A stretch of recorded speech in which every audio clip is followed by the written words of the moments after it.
Hi guys. Hello guys. So guys, now we are going to switch the role. My sister is the interviewer and I would like to share some meaningful information with you guys. So I will leave the table for my sister. Hi guys, welcome again. So this video that we're doing is because of questions asked about Australian licensing exam, medical licensing exam. So we just wanted to share a few tips with you. So I'll be asking Dr. Doris some questions and she'll be answering. Hopefully guys, you'll be able to get your answers that you've been inboxing us on. So people ask how if they're studying medicine, what's the next thing to do? What if they're studying some course back home, will they be able to come into Australia to study medicine? So that was one of the questions that we got. So a lady was asking if the daughter finished or the son finished studying back home, will they be able to come here and study medicine? Sis, what do you have to say? For that one, if your son is studying back home and the course is not medicine and you want him to eventually come to Australia and study medicine, it's up to you if you have the money, because the main challenge with studying medicine here is the financial aspect of the medicine, and then you also need to write the medical entrance exam to get into the medical college. Okay, so those are all the things. But if you have the money to sponsor your child in medicine in Australia, then why not? Because it's even easier. Immediately they study the medicine here, once they graduate, they get APRA registration. They don't need to go straight through all the other hurdles that internationally trained doctors go through. So yeah, if you have the money, you can. Another way is, if you don't have the money, you can just go to other countries like Philippines. Some people do this in Turkey, in Uganda, in Sudan. Study your medicine anywhere, as long as the school is an eligible school and is listed in the Australian Medical Council website that your school is acceptable. You will be able to write Australian Medical Council exam and pass, and then come over here to practice medicine. Yeah, that's it guys. The money aspect is the biggest challenge, but if you have that and your child is intelligent enough to pass the entrance exam, then it's good. Yeah. If not, you can you can still study in Nigeria, but the thing is, I don't know how the admission process works there for the medicine. So just try to compare, get your information right, compare the prices, compare the advantages, and it will be good for you. Yeah. Then secondly, doctor, if you have already studied medicine, all right, and you want to register in Australia, what are the steps? If you've studied medicine and you want to come to Australia to practice medicine, and you want to write AMC, I already made a video last time about how to come to Australia, how to register your portfolio for Australian Medical Council exam. I've already made a video on that. But guys, if you studied your medicine in other countries, like other countries where the schools are actually still listed, even if it's Nigeria itself, if you study and you graduate, it's always better. Like my advice to you is that make sure you have a primary license, because it makes it a lot easier for you to practice in Australia, because lots of people will just graduate and are trying to come to Australia. That option is also there, but the problem with that option is that the slot for internship that they have here in Australia is very limited, and even sometimes the medical graduates do not even get enough slot for the internship, not to talk of you that is trained outside Australia. You can imagine how difficult and how terrible that would be for you getting an internship slot. But I'm not saying that it's not doable, but if that is the only option you have, you can come and keep on trying until you get one. But even before that, you still need to write the Australian Medical Council exam, because as long as you're not trained in Australia, for you to even be eligible to perform any procedure in anybody in the hospital in this country, you have to write Australian Medical Council exam.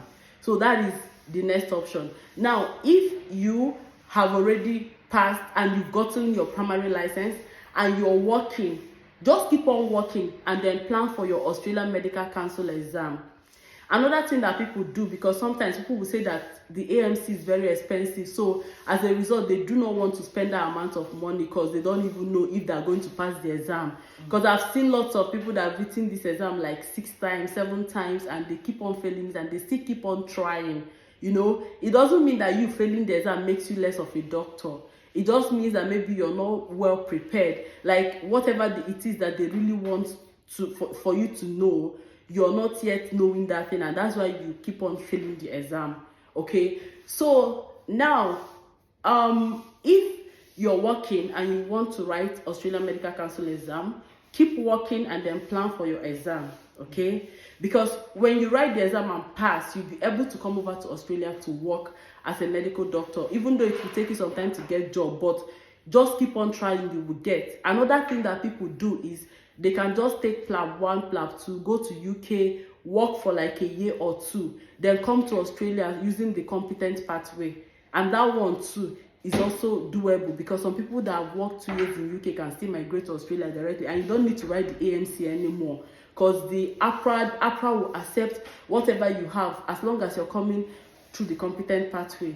If either you work in UK or Ireland or all these places, then you can, because they believe that these people have the same medical practice with them, or New Zealand, you can work there a year or 2, then migrate over to Australia and then come through the competent pathway. You're still eligible to practice, just that that one takes a very long time. It takes a longer amount of time for you to do that.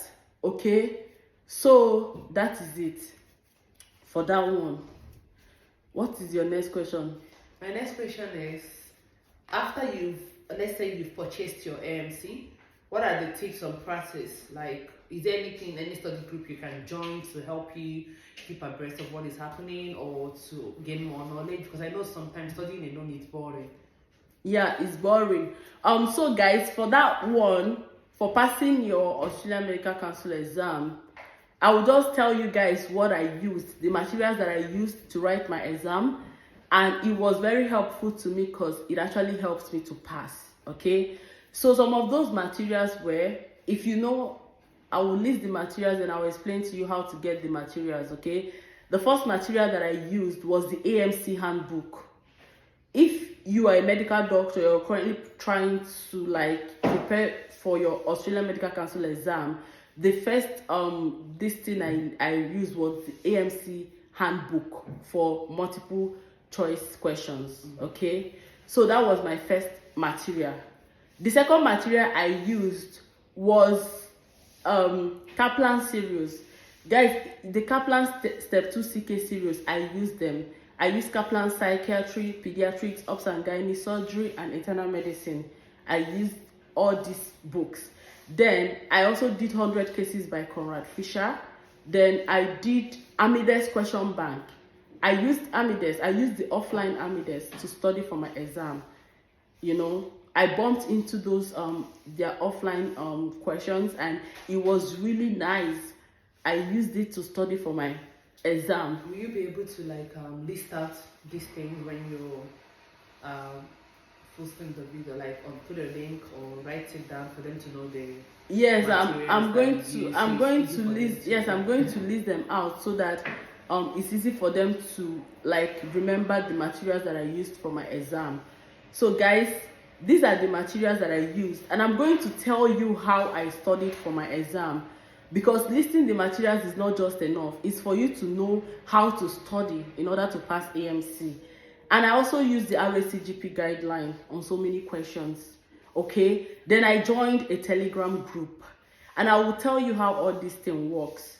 The first one is, if you want to start your study, start with AMC handbook. Okay, if you do AMC handbook once, just leave it at that. Then go and start with psychiatry, because that's what I did. I started with psychiatry. I did Kaplan psychiatry. After I studied Kaplan psychiatry, then I went ahead and did U-word psychiatry, and that was the only U-word offline that I did, just the psychiatry. Then I did Amides psychiatry. After I finished doing Amides psychiatry, then I went straight to pediatrics.